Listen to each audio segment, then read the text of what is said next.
DB11, one of any of its kinds, is a car anyone would want to be seen in. Classically proportioned yet altogether modern, it moves Aston Martin forward without transgressing too abruptly with its past. In generating the drop-top Volante version, designers constructed sure not to mess too much with the coupe's gorgeous silhouette. Despite a fair bit of reshaping of the rear haunches to accommodate the existing mechanisms for the folding soft top, they've largely succeeded. The Volante retains the long, low-grade, athletic stance of the coupe, and, when elevated, the 8-layer cloth roof itself suffers none of what one Aston designer calls the soggy umbrella appear. Of course, you'd be crazy not to lower the pinnacle and enjoy the full Volante experience. Doing so takes 14 seconds and 16 seconds to create it, and can only be done at accelerates up to 31 miles per hour. It's in this state that the DB11 most purely conveys its ethos as a grand tourer for warm weather Venice. While many of today's automakers have misinterpreted the GT name as some sort of hardcore high-performance suffix,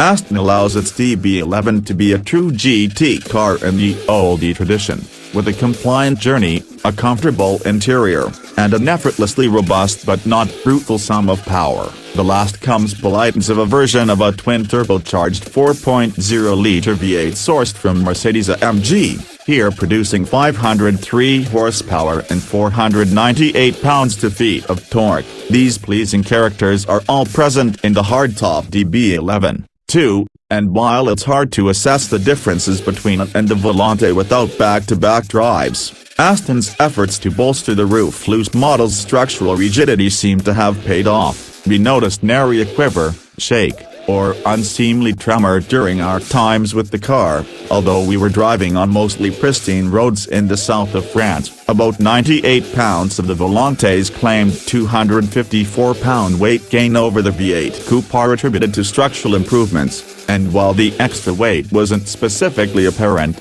any DB11 can feel a little bit large on narrow European roads. Nevertheless, we were impressed with the supple and pleasant journey character, which displays no retrace of harshness, even with the adaptive dampers in their stiffest setting. Aston Martin organizes the DB11's chassis modes separately from the powertrain sets, although both calibrations share 3 levels: GT, Sport, and Sport Plus. We realize the considerable personality shifts offered by these configurations. Set everything to GT mode and you get a loosened cruiser that combines the aforementioned supple journey with somewhat languid throttle reaction, lazy downshifts from the 8-speed manual transmission, and a pleasant, subjugated exhaust mention. Sport and Sport Plus chassis modes are hardly transformative, but they add increased heft to the accurate steer and a little bit less conformity from the dampers. It's the Sport and Sport Plus powertrain modes that really bring the car to life. In these settings, the glorious twin-turbo V8 wakes up,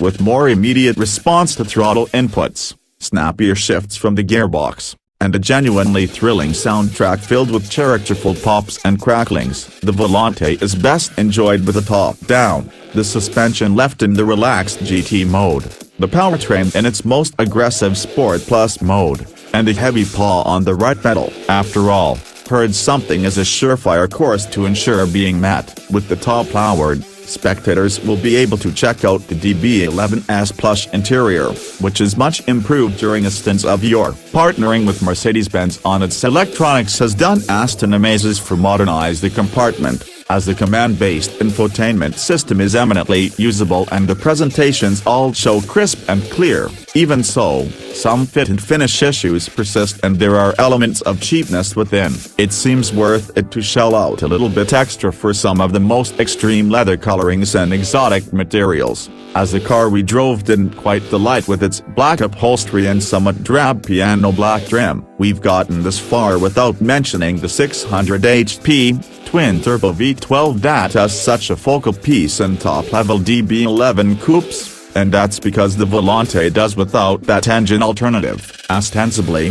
the reasoning behind the present decision has to do with the weight savings of the smaller and lighter V8, although there are environmental considerations too, such as China's influential displacement tax and certain CO2 regulations in Europe. This might seem a strange omission from a car whose mission statement is largely one of indulging but as we found in our first drive of the V8 Coupe as well as experiments of various Mercedes-AMG and Benz examples powered by this burly V8, the Mercedes engine is special enough to provide a compelling alternative to the 12-cylinder with little to no sacrifice in performance. The number of cylinders under the hood has little to do with the marvelous image that the DB11 Volante projects to others on the road, which really is what this car is an issue of. Being seen in the balanced and powerful DB11 Volante is a treat, and so is driving it.